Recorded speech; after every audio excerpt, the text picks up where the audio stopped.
मैंने अपने बेटे से कहा, अरे विशाल बेटा, ये सब क्या धमा चौकड़ी है? इतना बड़ा सरप्राइज मेरे लिए? मैंने अपने बेटे से पूछा, जब उसने अचानक अपना नया रूप मेरे सामने प्रकट किया। वह शरारत से मुस्कुराया और बोला, माँ बताओ ना, मैं कैसा लग रहा हूँ? अच्छा लगा या नहीं? मैंने प्यार से उसके कंधों पर हाथ रखते हुए कहा, मेरा बेटा तो हीरा है, सोना है। तुझसे सुंदर तो कोई है ही नहीं। लाज से थोड़ा शर्माते हुए उसने मुझसे पूछा, सच में माँ, या बस मेरा दिल रखने के लिए कह रही हो? मैंने उसके माथे पर हाथ फेरते हुए कहा, बिल्कुल सच बोल रही हूँ मेरे राजा। तेरे जैसा लड़का मिलना तो किसी लड़की के नसीब की बात होगी। वो सिर्फ तेरी जीवन साथी ही नहीं, बल्कि दुनिया की सबसे खुशकिस्मत लड़की होगी। तू उसे इतना प्यार देगा कि वह पल भर के लिए भी तुझे याद किए बिना नहीं रह पाएगी। और फिर थोड़ी शरारत से बोली, और तू आज जो इतना निखर के आया है ना, इसे देखकर मैं तो यही सोच रही हूँ कि तेरे पापा से भी कहीं ज्यादा सुंदर और समझदार है तू। पिछले हफ्ते जब तूने मेरे लिए वो सरप्राइज दिया था, तब से तो मैं दंग रह गई हूँ। नमस्ते दोस्तों, आशा करती हूँ आप सब अच्छे होंगे। आज मैं आपके साथ अपने जीवन की एक खास कहानी शेयर करने जा रही हूँ, जिसमें मेरे प्यारे बेटे और हमारी पड़ोसन सुमन भाभी के साथ हुई कुछ यादगार बातचीत शामिल है। लेकिन उससे पहले, अगर आप मेरी कहानियों को पसंद करते हैं तो कृपया इस वीडियो को लाइक करें, चैनल को सब्सक्राइब करें और नोटिफिकेशन बेल को जरूर दबाएं, ताकि मेरी हर नई कहानी का आनंद आप सबसे पहले ले सकें। चलिए अब अपनी कहानी पर वापस आते हैं। मेरा नाम अंजलि है और मैं 38 साल की हूँ। ये बात लगभग 15 साल पहले की है, जब मेरे पति प्रकाश ने मुझे बताया कि उन्हें विदेश में एक बहुत अच्छी नौकरी का ऑफर मिला है। सिंगापुर में बड़ी कंपनी है। उन्होंने मुझे अच्छा पैकेज दिया है। बस कुछ महीनों की बात है, फिर तुम्हें और विशाल को भी वहां बुला लूंगा, प्रकाश ने उत्साहित होकर कहा। मेरा चेहरा उतर गया। मैंने कहा, इतनी दूर? और हम दोनों यहाँ कैसे रहेंगे? विशाल अभी सिर्फ 4 साल का है, उसे आपकी जरूरत है, प्रकाश ने मेरे कंधे पर हाथ रखकर समझाया। देखो अंजलि, ये मौका हमारे लिए सुनहरा है। घर का कर्ज, विशाल की पढ़ाई, हमारा सपनों का घर, सब पूरा होगा। थोड़ा धैर्य रखो। अगली सुबह जब मैंने देखा कि प्रकाश अपना सामान पैक कर रहे हैं, तो मेरा दिल टूट गया। मैंने भरे गले से कहा, प्रकाश प्लीज मत जाओ, हम मिलकर कोई और रास्ता निकाल लेंगे। उन्होंने मुझे गले लगाकर कहा, मेरी जान बस कुछ महीनों की बात है, फिर हम सब साथ होंगे एक नई जिंदगी में। विशाल के लिए, हमारे भविष्य के लिए यह जरूरी है। विशाल की निद्रा में डूबी हुई मासूम सूरत देखकर मैंने आंसू पोंछे और प्रकाश को अलविदा कहा। मेरे पति के जाने के बाद मैं इंतजार करती रही। फिर 1 महीना बीता, 2 महीने, 6 महीने। पहले साल प्रकाश के फोन और ईमेल आते रहे। वे बताते कि वहां का काम कैसा चल रहा है, कितनी मेहनत कर रहे हैं और जल्द ही हमें बुलाएंगे। फिर धीरे धीरे फोन कॉल्स कम होने लगे और ईमेल भी। दूसरे साल तक संपर्क लगभग टूट गया। 3 साल, 5 साल और फिर 10 साल। प्रकाश ने कभी वापस आने का कोई संकेत नहीं दिया।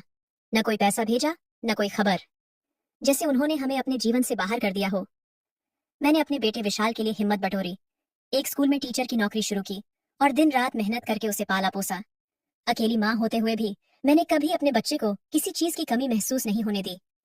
अब मेरा विशाल बेटा 19 साल का हो गया, कॉलेज में टॉप करता और साथ ही पार्ट टाइम जॉब भी करता। पिछले महीने की बात है, मैं और मेरी पड़ोसन सुमन भाभी हमारे घर के आंगन में चाय पी रही थीं। विशाल पास ही अपनी किताबों में डूबा हुआ था। सुमन भाभी, जो मुझसे लगभग 6 साल बड़ी हैं, अपने पति के साथ बिताए हुए रोमांटिक पलों की कहानियां सुना रही थीं। उसने कहा, पता है अंजलि, कल रात मेरे पति ने क्या किया? बेचारा काम से थके हुए आए थे, फिर भी मुझे वो रात भर खुश किया।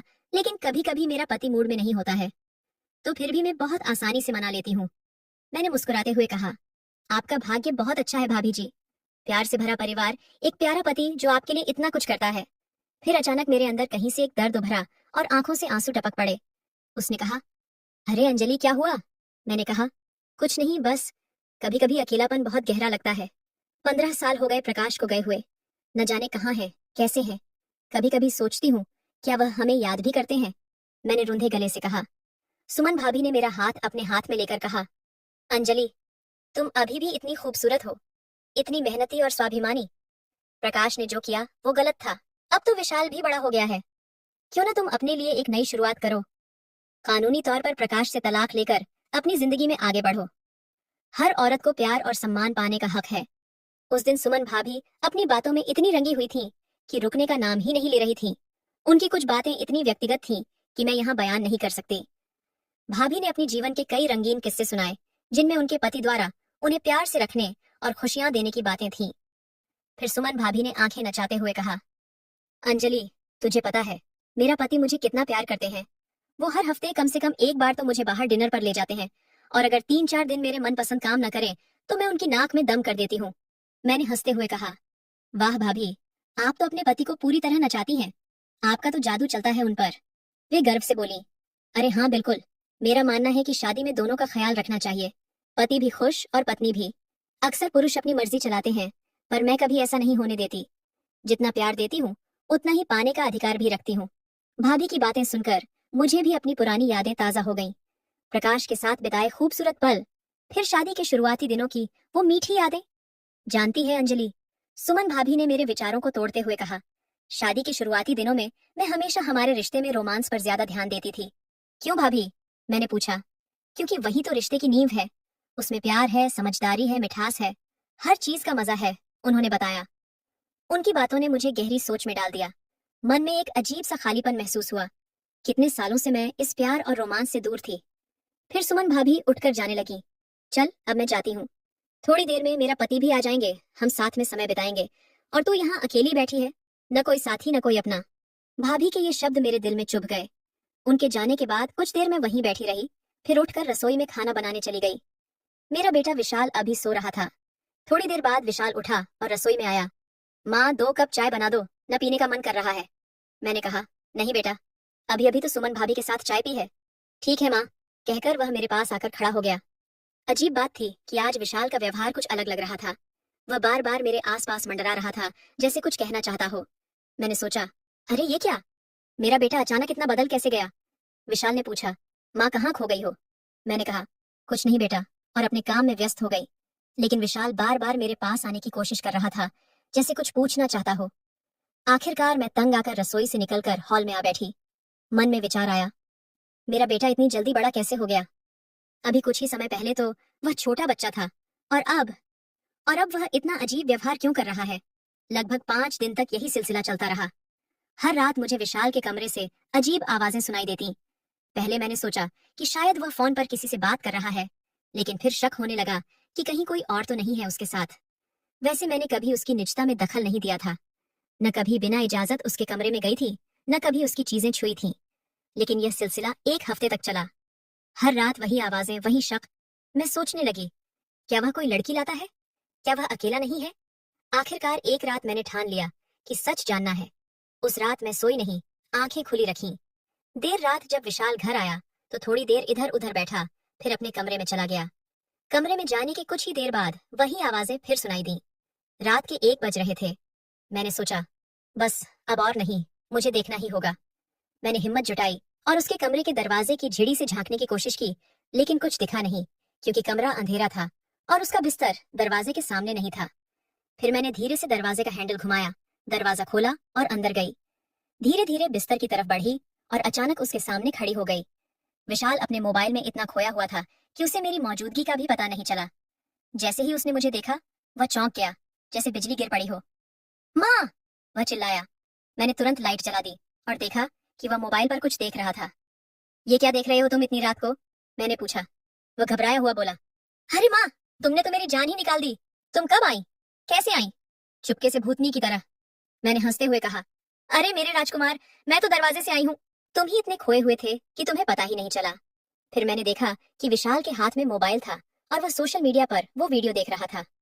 हाँ, वही वीडियो जो आप सोच रहे हैं। उसका कमरा पूरी तरह से अस्त व्यस्त था, किताबें बिखरी हुई, कपड़े इधर उधर, एकदम किशोरों वाला कमरा। अरे ये क्या विशाल, तुम तो सच में बड़े हो गए हो। देखो तो कमरा कैसा कर रखा है, मैंने प्यार से डांटते हुए कहा। विशाल ने शर्माते हुए कहा, तो क्या माँ, मैं हमेशा छोटा थोड़े ही रहूंगा? मैंने उसके सिर पर हाथ फेरते हुए कहा, सचमुच बेटा, मुझे तो ध्यान ही नहीं गया कि मेरा बेटा इतना बड़ा हो गया है। तुम रात रात भर जागते रहते हो, ना जाने क्या क्या देखते रहते हो।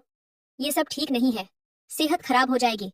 हाँ माँ, अब मैं बड़ा हो गया हूँ, विशाल ने कहा। वह न तो घबराया, न ही कोई बहाना बनाया। वह बस सामान्य बना रहा, जैसे यह कोई बड़ी बात ना हो। मैंने विशाल से सीधा सवाल पूछा, विशाल बेटा तुम क्या देख रहे थे? विशाल ने सहज भाव से कहा, वही जो आजकल के सारे लड़के देखते हैं माँ। उसने मोबाइल मेरी तरफ बढ़ा दिया। देखो ये देख रहा था। स्क्रीन पर दिख रहे दृश्य देखकर मैंने हैरानी से आंखें फैला दी। वह सोशल मीडिया पर वो वीडियो देख रहा था, जिसमें एक युवक अपनी माँ के साथ मिलकर कोई गुप्त मिशन पूरा कर रहा था। वो वीडियो थोड़ा अजीब और थोड़ी अश्लील थी। ये क्या बकवास है विशाल? मैंने गुस्से से कहा, ये सब खतरनाक चीजें हैं, तुम्हारे लिए नुकसानदायक हैं। ऐसा मत देखो, ये गलत है समझे। विशाल ने कंधे उचकाए, तो मैं क्या करूँ माँ? इसका कोई और विकल्प तो बताओ। सारे दोस्त यही सब देखते हैं, ऐसी ही बातें करते हैं। मैंने तुरंत उसे डांटा। नहीं बेटा, बिल्कुल नहीं। ऐसा कोई नहीं करता। तुम्हें अपनी सेहत और भविष्य का ख्याल रखना चाहिए, वरना सब कुछ बर्बाद हो जाएगा। विशाल ने मुस्कुराते हुए कहा। अरे मेरी प्यारी माँ, मेरे पास बैठो और थोड़ा सा ये वीडियो देखो। उसने फोन पर एक और सीन दिखाया जिसमें वह किरदार अपनी माँ को मम्मी कहकर संबोधित कर रहा था। ये क्या है? मैंने हैरानी से पूछा। विशाल हंसते हुए बोला, देखो माँ, ये दोनों माँ और बेटे हैं, कितने मजे कर रहे हैं। वह उसकी माँ का है, देखो, वह उसे मम्मी ही बुला रहा है। मैं गुस्से से भर गई। विशाल, ये सब क्या है? तुम्हें ऐसी चीजें क्यों पसंद है? उसने कहा, बस ऐसे ही सब देखते हैं। और फिर मेरे करीब आकर फोन दिखाने लगा। स्क्रीन पर वह महिला बहुत खुश और पूरी तरह डूबी हुई थी। ये सब कुछ इतना अजीब और विचित्र था कि मेरे होश उड़ गए। विशाल ने मुझसे कहा, माँ, तुम भी ट्राई करो, सच में मजा आएगा। वह मेरे और करीब आकर मुझे वो वीडियो दिखाने लगा। उस रात विशाल 1 घंटे से ज्यादा समय तक मुझे वह वीडियो दिखाता रहा। उसमें कई अश्लील सीन थे जिन्हें देखकर मैं अंदर तक हिल गई थी। आखिरकार हम थककर सो गए। उस दिन के बाद मैंने ध्यान दिया कि विशाल का मोबाइल एडिक्शन बढ़ता जा रहा था। सुबह हम अपने अपने काम पर जाते, मैं स्कूल और वह कॉलेज, लेकिन शाम को लौटते ही वह अपने फोन में डूब जाता। कई हफ्ते और महीने इसी तरह बीत गए। धीरे धीरे मुझे भी मोबाइल की लत लग गई। मैं भी देर रात तक सोशल मीडिया पर समय बिताने लगी। कभी कभी मैं विशाल के साथ वो वीडियो देखती। ये हमारा जुड़ाव बढ़ाने का एक माध्यम बन गया। लेकिन एक दिन विशाल ने अचानक कहा, माँ, जो हम कर रहे हैं ये ठीक नहीं है। मैंने भी सहमति में सिर हिलाया। हाँ बेटा, मैं भी यही सोच रही थी। उसके बाद हमने मोबाइल के अधिक इस्तेमाल पर रोक लगाई। विशाल बोला, माँ, मैं अब बड़ा हो गया हूँ। मुझे अपनी जिंदगी में आगे बढ़ना है, करियर बनाना है, शादी करनी है। लेकिन मेरे लिए यह इतना आसान नहीं था। मुझे स्क्रीन पर वो वीडियो देखकर समय बिताने की आदत पड़ चुकी थी। अकेले में मैं फिर से सोशल मीडिया पर ज्यादा समय बिताने लगी, नई नई वीडियो कई घंटों तक देखती। विशाल अब बार बार कहता है कि वह शादी करना चाहता है, अपना करियर बनाना चाहता है। लेकिन मुझे लगता है कि अगर वह किसी और के साथ अपना जीवन शुरू करेगा तो मैं फिर से अकेली हो जाऊंगी। मैं चाहती हूँ कि वह मेरे साथ ही रहे, मेरी देखभाल करे जैसे पहले करता था। मैं जानती हूँ कि यह मेरी ओर से स्वार्थपूर्ण सोच है, इसलिए मैंने खुद को कैसे भी करके संभाला है और अब कभी भी उससे दोबारा ऐसी बात नहीं कहूंगी। मैंने अपने मन से यह तय कर लिया है। पिछले 1 साल से मैं इस उलझन में हूँ। सुमन भाभी ने कहा था कि मुझे प्रकाश से तलाक लेकर अपना नया जीवन शुरू कर देना चाहिए था। शायद कोई अच्छा साथी मिल जाता, लेकिन मैंने ऐसा नहीं किया। अब मैं अपने बेटे के भविष्य के बारे में सकारात्मक सोच रही हूँ और साथ ही अपने लिए भी एक नई दुनिया तलाश रही हूँ, जहाँ मैं सिर्फ विशाल की माँ नहीं बल्कि अंजलि भी हूँ। तो दोस्तों, यह थी मेरी छोटी सी कहानी। आपको ये कहानी कैसी लगी कमेंट करके जरूर बताइएगा। अगर आपको ये कहानी पसंद आई हो तो इसे लाइक करें और अपने दोस्तों के साथ शेयर करें। आगे भी ऐसी ही कहानियों के लिए हमारे चैनल को सब्सक्राइब करें और बेल आइकन दबाना न भूलें ताकि आप हमारी कोई भी कहानी मिस न करें। धन्यवाद।